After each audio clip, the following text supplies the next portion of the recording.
માનું છું કે આપણે સૌને બોલવાની તક આપીને આપણને મળવાની તક આપી। મૂળ વાત તો સમલગ્નનો વિચાર એટલા માટે આવ્યો કે ક્યાંક ને ક્યાંક આપણું જે ચોથા વર્ગના કર્મચારીઓ છે આ બધા ક્યાંક ને ક્યાંક વ્યાજના દૂષણોમાં ફસાઈએ છીએ। બહુ ઓછા નસીબદાર અને ભાગ્યવાન લોકો હોય છે જે લોકો વ્યાજના દૂષણમાં નથી હોતા। હવે હોસ્પિટલનો કોઈ ખર્ચો આવે ને ત્યારે આપણે કંઈક અરજુ કરીએ એ વાત અલગ છે, પણ લગ્ન વ્યવસ્થા એવી છે કે એના માટે આપણે એડવાન્સ આયોજન હોય તે છતાં બી ક્યાંક ને ક્યાંક આપણે ટૂંકા પડીએ છીએ।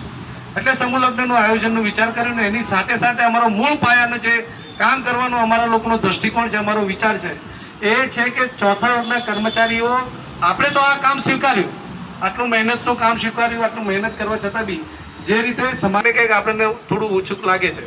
જો કે હું ખૂબ ગર્વથી કહું છું કે હું સફાઈ કામદાર માતાનો દીકરો છું અને આજે તમારી વચ્ચે આ માઇક પર હું બોલી શકું છું। આ કામ નહીં કરશે અને એટલા માટે એમણે મને ભણાવ્યો। આજે હું માસ્ટર ઓફ પોલિટિકલ સાયન્સની અંદર મુંબઈથી હું માસ્ટર ડિગ્રી મારી ચાલુ છે અને ગ્રેજ્યુએટ હું સુરતની યુનિવર્સિટીની અંદર થયો પોલિટિકલ સાયન્સની અંદર।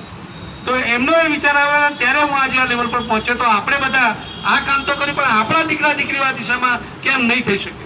આપણા દીકરા દીકરીઓ આવી રીતે અધિકારી બનીને ટેબલ પર કેમ નહીં બની શકે?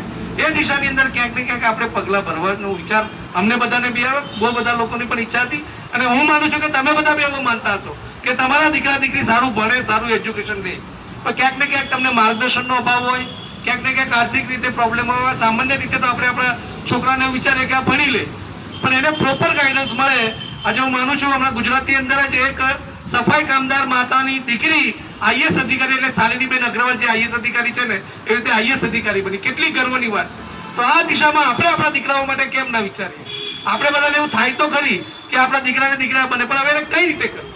તો એની અંદર ક્યાંક ને ક્યાંક અમે લોકો એક સૌથી પહેલું કદમ એવું ઉઠાવ્યું છે કે Surat municipal corporation employ education trust એટલે સુરત મહાનગરપાલિકાના જેટલા બી કર્મચારીઓ છે એ લોકોના માટે એક એજ્યુકેશન ટ્રસ્ટની અમે લોકોએ સ્થાપના કરી છે।